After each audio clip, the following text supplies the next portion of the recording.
नमस्कार प्रिय श्रोताओं, आपका इस ऑडियो बुक में जिद्दू कृष्णमूर्ति जी की अमूल्य शिक्षाओं की यात्रा पर स्वागत है। ये पुस्तक हमें जीवन की वास्तविक स्वतंत्रता की ओर मार्गदर्शन देती है और दिखाती है कि बाहरी नियम, परंपराएं और सामाजिक मान्यताएं हमारी मानसिक स्वतंत्रता को सीमित कर सकती हैं। कृष्णमूर्ति जी बताते हैं कि अधिकांश मानव पीड़ा और असंतोष हमारे अपने मानसिक संस्कारों और आदतों का परिणाम है और इन्हें समझने और देख पाने से ही सच्ची मुक्ति संभव है। इस ऑडियो बुक में आप सीखेंगे कि बिना पूर्वाग्रह और बिना निर्णय के अपने विचारों और भावनाओं का निरीक्षण कैसे किया जा सकता है। ये मार्गदर्शन आपको चेतावनी देता है कि किसी भी बाहरी प्राधिकरण, धार्मिक गुरु या सामाजिक दबाव पर निर्भर रहना सच्ची स्वतंत्रता की दिशा में बाधा है। यहाँ आप जानेंगे कि असली स्वतंत्रता केवल परिस्थितियों से नहीं बल्कि अपने भीतर के डर और इच्छाओं से मुक्ति पाने में निहित है। हम आपको इस यात्रा में प्रेम संबंध और जीवन के प्रत्येक पहलू में भय और नियंत्रण से परे रहने के महत्व को समझाने का प्रयास करेंगे। इस पुस्तक का उद्देश्य है कि वर्तमान क्षण में जागरूक रहना और आत्म जागरूकता विकसित करना ही वास्तविक जीवन की कुंजी है। इस ऑडियो बुक के माध्यम से आप अपने मन और जीवन के प्रति नई दृष्टि प्राप्त करेंगे और समझेंगे कि स्वतंत्रता वही है जो सोच, भावनाओं और जीवन की अनुभूतियों में स्वतः उत्पन्न होती है। इसके पहले भाग में आप अध्याय 1 से लेकर अध्याय 8 तक पहले सुन चुके हैं। इस ऑडियो बुक में आपको अध्याय 9 से लेकर अध्याय 16 तक के सारांश प्राप्त होंगे। आइए शुरू करते हैं। अध्याय 9। हम ज्यादातर समय में जीते हैं, वक्त का बहाना बनाकर अपनी असली समस्याओं से भागते हैं। हम सोचते हैं कि टाइम से परिवर्तन आएगा, धीरे धीरे हम में ऑर्डर और शांति आ जाएगी। पर वास्तविकता ये है कि समय ना तो ऑर्डर लाता है और ना शांति। संकट में समय गायब हो जाता है, वहां तत्काल उपाय होते हैं। इसलिए समस्याओं के प्रति हमारी सामान्य प्रतिक्रिया कभी कालांतर में ठीक कर लूंगा भ्रामक और हानिकारक है। हमें पहले अपनी आंतरिक गति रोकनी चाहिए। जब मन सचमुच रुकता है तो स्पष्टता और शांति आती है। तभी हम समय की संकुचित समस्या को देख पाते हैं। समस्या तब जन्म लेती है जब हम किसी चुनौती से आंशिक टुकड़ों में मिलते हैं। अधूरी निगाह और भागने का प्रयास समस्या को स्थिर कर देता है। मन का वो अंतराल विचार और क्रिया के बीच का, यही मनोवैज्ञानिक समय है। विचार सुरक्षा की कल्पना बनाता है, क्रिया हमेशा वर्तमान का विषय है। पर हम विचारों की सुरक्षा के कारण क्रिया को देरी देते हैं। इस अंतराल में निरंतरता बनी रहती है। कल मैं सुखी होऊंगा, कल सफल हो जाऊंगा, ये विचार निर्मित समय है। समय और सोच की ये निरंतरता ही शोक और भय को जन्म देती है। बीते कल के सुख दुख की स्मृति पर विचार बार बार चक्र लगाते हैं और शोक बनता है। यदि ये समय अवधि समाप्त हो सके, यदि सोच अपने आप न चले तो शोक भी समाप्त होगा। मृत्यु का सवाल इसलिए बड़ा और भयभीत करने वाला है क्योंकि हम मृत्यु के बारे में पूर्व धारणाएं, विश्वास और कल्पनाएं लेकर उससे मिलते हैं और वही काल अंतर हमें भय में बांधता है। जब हम मृत्यु के बारे में किसी छवि या विचार के साथ मिलते हैं तब विचार भय पैदा करता है। इसलिए या तो हम मृत्यु को रैशनलाइज करते हैं या असीमित मान्यताओं के सहारे आत्म सुरक्षा खोजते हैं। क्या मृत्यु से बिना भय के मिलना संभव है? तभी जब उस विषय पर सभी विश्वास, आशा और भय खत्म हो जाएं। यानी जब आप मृत्यु के लिए किसी छवि या किसी आइडिया के साथ ना मिलें। यदि मन सोच सकता है तो जो भी उसमें है वो विचार क्षेत्र का ही है और इसलिए स्थायी नहीं हो सकता। स्थायित्व की धारणा छोड़ दी जाए तो मन मुक्त होता है और उस मुक्ति में भय नहीं रहता। जीवन और मृत्यु को हमने अलग कर लिया है हम जीवन को हर दिन की निराशा और कभी कभी के खुलते पल के रूप में जीते हैं और मौत को दूर का कुछ समझते हैं। पर अगर हर दिन जिए जाने का अर्थ ये हो कि हम हर पल कुछ पुराना छोड़ते रहे मन के छोटे छोटे मृत्युओं के द्वारा, तब जीवन और मृत्यु एक ही प्रक्रिया बन जाते हैं। मृत्यु यहाँ शाब्दिक नहीं बल्कि मनोवैज्ञानिक है। हर क्षण पुराने विचार, स्मृतियां, आसक्तियां मरनी चाहिए, तभी नया जन्म होगा। ये मृत्यु ही नवीनता और वास्तविक स्वतंत्रता है।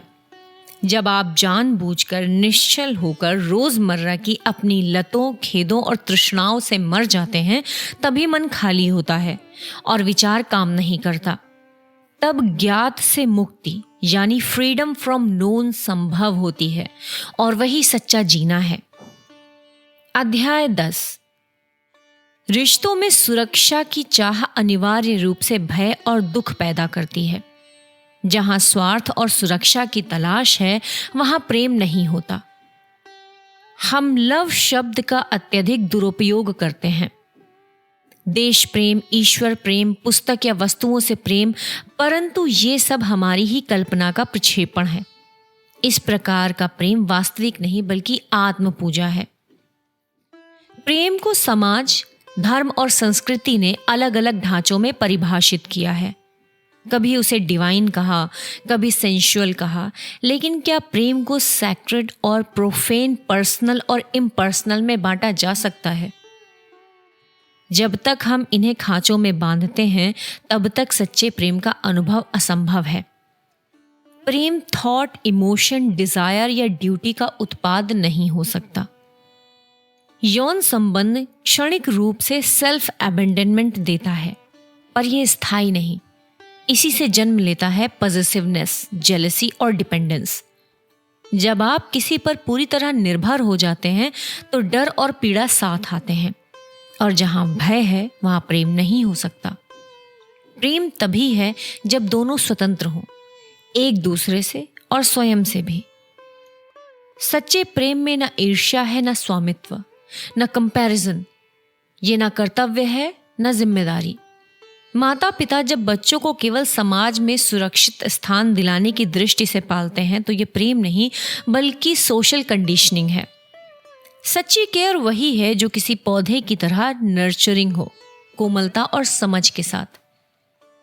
शोक भी आत्म केंद्रित विचार से जन्म लेता है। जब हम किसी के जाने पर रोते हैं, अक्सर ये आंसू सेल्फ पिटी के होते हैं, परंतु जहां स्वकेंद्र है वहां प्रेम नहीं।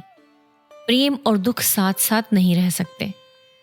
प्रेम अभ्यास और अनुशासन या किसी सिस्टम से प्राप्त नहीं होता।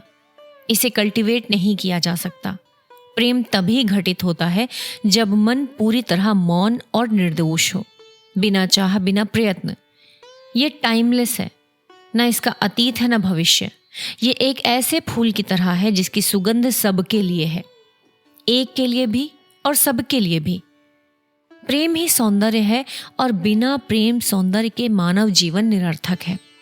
यदि प्रेम है तो हर कार्य सही है, क्योंकि उसमें संघर्ष या द्वंद्व नहीं।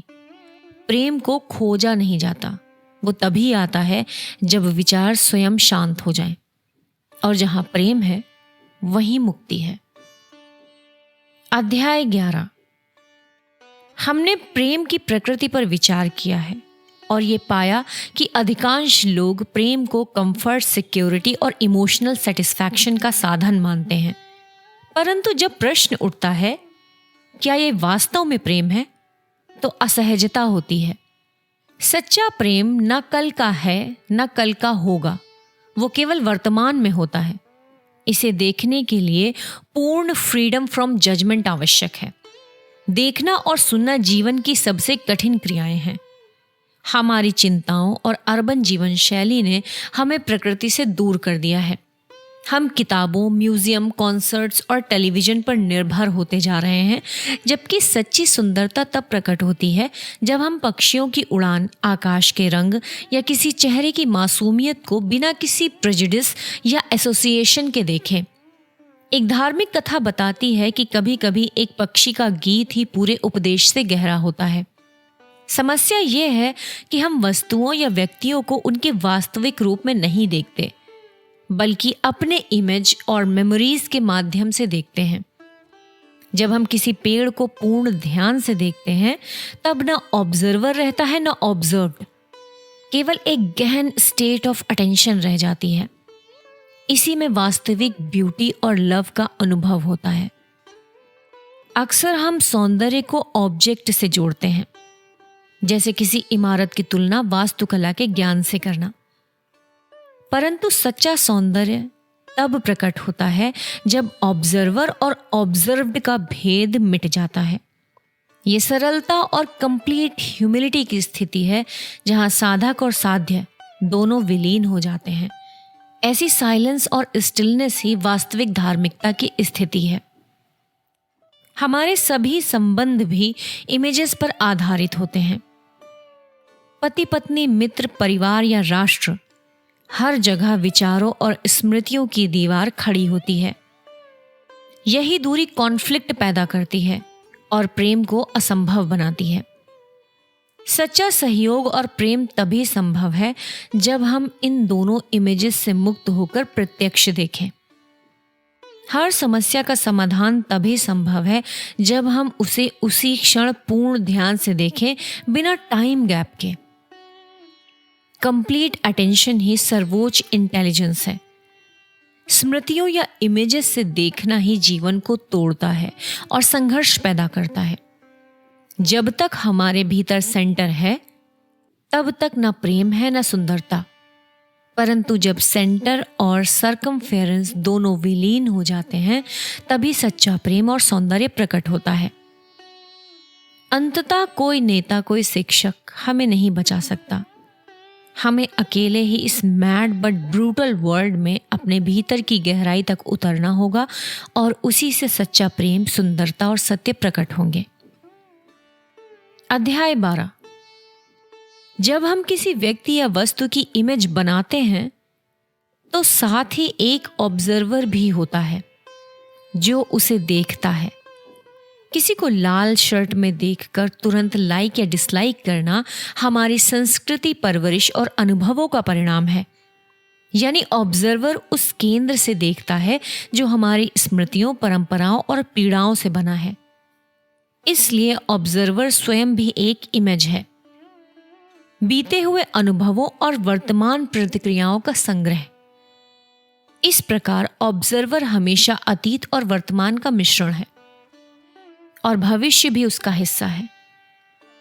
इसी अवस्था से वो फियर, जेलसी, फैमिली, वॉर जैसी समस्याओं को हल करने की कोशिश करता है, लेकिन हमेशा न्यू को ओल्ड की भाषा में अनुवाद करता है। परिणाम स्वरूप निरंतर कॉन्फ्लिक्ट जन्म लेता है। असल में ऑब्जर्वर और उसकी बनाई हुई इमेजेस अलग नहीं है, बल्कि observer is the observed. Awareness से यह स्पष्ट होता है कि सारे संघर्ष और निराशा इसी विभाजन से उत्पन्न होते हैं। और जब ये देखा जाता है कि ऑब्जर्वर ही इमेज है, तो नया इमेज बनाने या एस्केप करने की जरूरत समाप्त हो जाती है। इस अवस्था में कोई हायर सेल्फ या अलग सत्ता नहीं, केवल वही अवेयरनेस प्रकट होती है। कृष्ण मूर्ति बताते हैं कि जैसे प्राचीन चीन का कलाकार पेड़ के सामने बैठकर स्वयं पेड़ हो जाता है, ना कोई दूरी, ना ऑब्जर्वर और ऑब्जर्व्ड का भेद, वैसे ही गहराई हमें समझनी होगी। ये आइडेंटिफिकेशन नहीं है, बल्कि संपूर्ण एकात्मता है। जब तक ऑब्जर्वर ये मानता है कि वो अलग है, वो लाइक डिसलाइक से प्रतिक्रिया करता है और हर क्रिया पॉजिटिव एक्शन बन जाती है। लेकिन जब वो देखता है कि मैं वही हूं, तो कॉन्फ्लिक्ट समाप्त हो जाता है। ना विरोध, ना भागना, ना स्वीकार करना। उस बिंदु पर सारे रिएक्शन बेस्ड एक्शन खत्म हो जाते हैं और एक तीव्र जीवित अवेयरनेस उत्पन्न होती है। यही जागरूकता मन को असाधारण रूप से संवेदनशील और बुद्धिमान बना देती है। अध्याय 13। हमने ये प्रश्न उठाया है कि थॉट क्या है? वो विचार जो हमारे दैनिक कार्यों के लिए सावधानी, तर्क और संयम के साथ आवश्यक है, और वो विचार जो किसी मायने का नहीं होता। इन दोनों को जाने बिना हम उस गहरे पहलू को समझ नहीं सकते जिसे सोच छू नहीं पाती। इसलिए हमें ये जानना होगा कि थॉट का संरचनात्मक ढांचा क्या है, मेमोरी का क्या स्थान है, कैसे विचार उत्पन्न होते हैं और वे हमारे सारे कर्मों को कैसे निर्धारित करते हैं। शायद इसे समझते हुए हम उस सत्य के समक्ष आ जाएं जो सोच ने कभी खोजा ही नहीं। थॉट विचारों का समूह है। वे हमारे मस्तिष्क की जमा हुई मेमोरी का प्रतिक्रिया स्वरूप है। अगर हम सोच और भावना को अलग कर देते हैं, पर वास्तविकता यह है कि अगर थॉट भाव को निरंतरता न दे तो अनुभव शीघ्र ही क्षीण हो जाता है। इसलिए आज के भयभीत, रूढ़िवादी और उबाऊ जीवन में थॉट ने असाधारण महत्व प्राप्त कर लिया है। हम अक्सर अपने विचारों के दास बन गए हैं। वही चतुर व्यवस्थित थॉट जिसने वैज्ञानिक और सांस्कृतिक उपलब्धियां दी, पर उसी ने युद्ध, भय और चिंता भी पैदा किए। वही अतीत के सुखों को वर्तमान और भविष्य में बनाए रखने की प्रवृत्ति रखता है। ये भी स्पष्ट है कि हमने आइडियाज को एक्शन से अलग कर दिया है। आइडियाज हमेशा अतीत में पले बढ़े होते हैं, जबकि जीना केवल वर्तमान में होता है। हम जीने से डरते हैं और इसीलिए अतीत के विचारों को प्राथमिकता दे देते हैं। इसलिए विचारों का निरीक्षण आवश्यक है। सोच कहाँ से जन्म लेती है? यह स्पष्ट रूप से मेमोरी से उत्पन्न होती है। यदि मेमोरी ना हो तो थॉट भी नहीं होगा। थॉट न केवल सुख को निरंतर बनाता है, बल्कि दुख, भय और पीड़ा को भी संचित करता है। सोचने वाला यानी जो थिंकर है, स्वयं अनुभव करता भी होता है। वही सुख दुख को परिभाषित करता है और उसी के आग्रह में सुख की मांग करते हुए वो भय और पीड़ा को आमंत्रित करता है। मानवीय संबंधों में थॉट अक्सर सुख की मांग को अलग अलग शब्दों, आचरणों, लॉयल्टी, हेल्पिंग, सर्विंग आदि में छिपाकर प्रस्तुत करता है। इस मांग से संबंधों में द्वैत और हिंसा उत्पन्न होती है, क्योंकि थॉट अनगिनत सुख दुख की यादों को संग्रहित करता है। वो स्वयं पुनर्जन्म लेता रहता है। अतः थॉट हमेशा पुराना है। जब भी कोई नई चुनौती आती है, पुराने यादों के ढांचे से उसका सामना किया जाता है। परिणामतः अज्ञानता, विरोधाभास, संघर्ष और क्लेश उत्पन्न होता है। हमारा छोटा मस्तिष्क जो सोच द्वारा निर्मित पैटर्न्स में फंसा है, लगातार संघर्ष पैदा करता है। चाहे वो प्रयास, उपेक्षा, नकल, दवाओं के विस्तार की खोज हो या किसी भी तरह का संशोधन क्यों ना हो। यहाँ एक महत्वपूर्ण बिंदु ये है कि थॉट को पदार्थ के रूप में देखा जा सकता है। इसी तरह जैसे फर्श या दीवार, ऊर्जा जब किसी पैटर्न में काम करती है तो वो मैटर बन जाता है। इसलिए विचार और पदार्थ परस्पर जुड़े हैं और यही पुराना पैटर्न नई घटना को देखने से रोकता है। थॉट किसी नए तथ्य को तुरंत देख नहीं सकता। वो उसे बाद में शब्दों और तर्क से समझा सकता है, पर समझना ही वास्तविकता नहीं होती।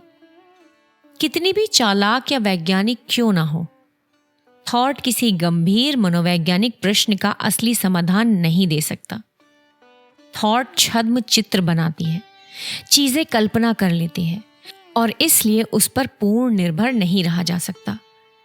परंतु यदि आप सोचने की पूर्ण संरचना को समझते हैं कि आप क्यों सोचते हैं, किन शब्दों का उपयोग करते हैं, आपके दैनिक व्यवहार और बोलचाल में ये कैसे प्रकट होता है, तो मन आपको धोखा नहीं देगा। ऐसी जागरूकता से मन शांत, लचीला और संवेदनशील बन जाता है। उस स्थिति में धोखा संभव नहीं। इसलिए आवश्यक है अटेंशन और साइलेंस।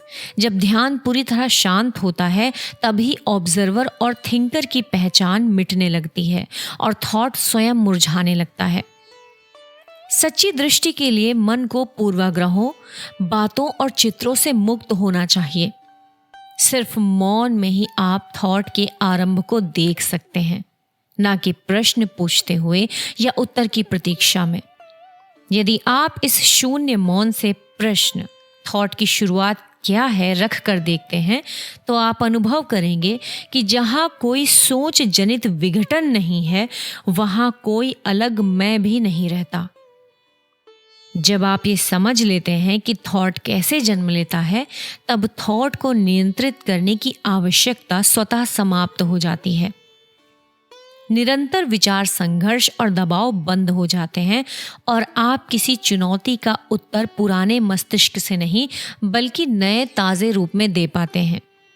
यही वो परिणाम है जिस ओर ये संपूर्ण निरीक्षण आपको ले जाता है। अध्याय 14। हमारे जीवन में सच्चा सॉलिट्यूड बहुत दुर्लभ है।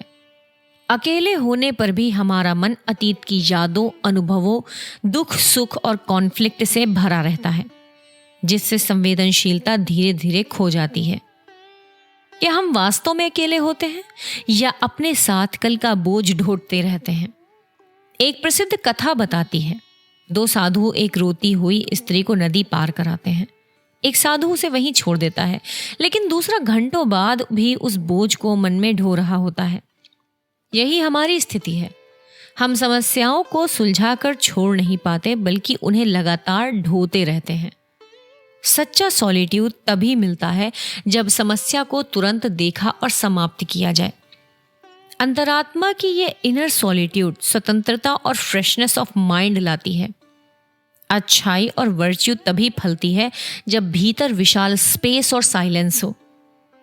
राजनीतिक आज़ादी होने पर भी मनोवैज्ञानिक रूप से हम बंधे रहते हैं, परंतु जब मन किसी भी प्रभाव, अनुभव और कंडीशनिंग से मुक्त होता है, तभी वो नया और स्पष्ट देख पाता है। मेडिटेशन का उद्देश्य भी मन को शांत करना बताया गया है, लेकिन विचार को दबाने या किसी आइडल को पाने की कोशिश से ये संभव नहीं है। भय, दुख और मानसिक जालों से मुक्त हुए बिना वास्तविक शांति नहीं आती। असली कम्युनिकेशन भी तभी संभव है जब 2 मन एक ही क्षण में बिना इंटरप्रिटेशन और ओपिनियन के मिले। हमारा सबसे बड़ा स्टम्बलिंग ब्लॉक है निरंतर अचीवमेंट और सिक्योरिटी की खोज। बाहरी सुरक्षा यानी भोजन, आश्रय, वस्तु जरूरी है, परंतु मनोवैज्ञानिक सुरक्षा की तलाश भ्रम है, क्योंकि संबंधों और अनुभवों में कुछ भी स्थायी नहीं। इस अस्थिरता को समझने से जीवन के प्रति दृष्टिकोण बदल जाता है। मन को जबरन अनुशासन में बांधना संघर्ष और मृतप्राय जीवन देता है। असली डिसिप्लिन दमन से नहीं बल्कि लर्निंग की प्रक्रिया से आती है।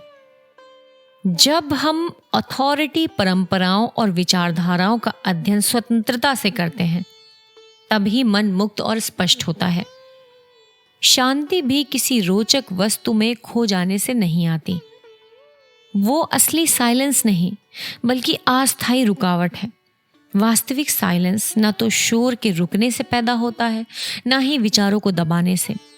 ये तो बिल्कुल कुछ भिन्न है, ब्यूटी और प्रेम की तरह, जिसका वर्णन शब्दों में नहीं किया जा सकता। सच्चा मौन तभी संभव है जब हम प्रतिदिन अतीत की स्मृतियों, आघातों और छवियों से मरते रहें। तभी मस्तिष्क ताजा, मासूम और निष्कलंक रहता है। यही जीवित मन है, जिसमें कोई केंद्र नहीं, न समय स्थान की सीमाएं। ऐसा मन ही असीम है और वही सत्य है, वही वास्तविकता है। अध्याय 15। हम सभी किसी ना किसी प्रकार के एक्सपीरियंस की चाह रखते हैं। धार्मिक, मिस्टिक, सेक्सुअल, सत्ता या धन संपत्ति से जुड़े अनुभव। उम्र बढ़ने पर जब शारीरिक इच्छाएं कम हो जाती हैं, तो हम और गहरे, व्यापक अनुभवों की खोज करते हैं। इसके लिए लोग कॉन्शियसनेस एक्सपेंशन, नशे या विभिन्न तकनीकों का सहारा लेते हैं, लेकिन ये सब केवल हमारी मानसिक स्थिति और कंडीशनिंग का प्रतिबिंब होता है। ये निरंतर अनुभवों की भूख हमारे भीतर की इनर पावर्टी को दर्शाती है, क्योंकि हर अनुभव हमारे अतीत की स्मृतियों से जन्म लेता है। कोई भी नया अनुभव तभी पहचाना जा सकता है जब वो पहले से जाना हुआ हो। इसलिए जिसे हम नया कहते हैं वो भी पुरानी स्मृतियों की प्रतिक्रिया मात्र है। जब हम ट्रुथ या रियलिटी का अनुभव करना चाहते हैं तो वही हमारी कल्पना का प्रक्षेपण होता है, वास्तविकता नहीं। हम प्रायः अनुभवों से सेटिस्फैक्शन चाहते हैं और संतोष की ये मांग स्वयं अनुभव का स्वरूप तय करती है। जितना गहरा अनुभव उतना अधिक प्लेजर, परंतु ये सुख अनुभव को थॉट और टाइम की सीमाओं में बांध देता है। परिणाम स्वरूप हम भ्रम और कंडीशनिंग के जाल में फंस जाते हैं। जब मन लगातार चुनौतियों और अनुभवों पर निर्भर रहता है तो वो वास्तव में और अधिक डल हो जाता है। प्रश्न ये है कि क्या हम बिना किसी मांग या चुनौती के भी पूर्ण रूप से जागरूक रह सकते हैं? ये तभी संभव है जब हम हर इच्छा और संतोष की जड़ को समझें। डिमांड स्वयं डुअलिटी को जन्म देती है। मैं दुखी हूं, मुझे सुख चाहिए। इस द्वंद्व से मुक्त हुए बिना कोई भी खोज वास्तविक नहीं है। यहीं से शुरू होती है मेडिटेशन की शुरुआत। ध्यान किसी सिस्टम, रिपीटेशन, कंसंट्रेशन या मैकेनिकल प्रैक्टिस का नाम नहीं। मन को एक बिंदु पर ठूस कर रोकना ध्यान नहीं, बल्कि केवल संघर्ष है। सच्चा ध्यान है हर विचार और भावना को बिना जजमेंट के देखना। इसी देखने में एक स्वाभाविक डिसिप्लिन है और वहीं से जन्म लेती है आंतरिक साइलेंस। ये साइलेंस विचार की उपज नहीं होती। ये तब आती है जब मन अपने पूरे ढांचे को समझ लेता है। इस मौन में मीडिएटर का अस्तित्व ही समाप्त हो जाता है। यही ध्यान का सार है। ना प्रणाली, ना प्राधिकरण, केवल सजगता। जब हम स्वयं को अपने क्रोध, ईर्ष्या, सुख दुख, संबंध संपूर्ण ध्यान से देखते हैं, तभी ध्यान घटित होता है। ये बस यात्रा में, पक्षियों के स्वर में या प्रियजन के चेहरे को देखते हुए भी हो सकता है। ध्यान जीवन की सबसे महान कला है। ये न किसी सिस्टम से सीखी जा सकती है, न किसी गुरु से। जब मन पूरी तरह सतर्क और निर्विकल्प देखता है, तब वही दृष्टि मेडिटेशन है। इसी गहनता में प्रेम और मौन जन्म लेते हैं और वही वास्तविक स्वतंत्रता है। अध्याय 16। आज की दुनिया युद्ध, हिंसा और आक्रामकता से भरी है। ऐसे में प्रश्न उठता है, क्या सामान्य जीवन जीने वाला व्यक्ति भी अपने थिंकिंग, फीलिंग, एक्शन और रिएक्शन में गहरी म्यूटेशन ला सकता है?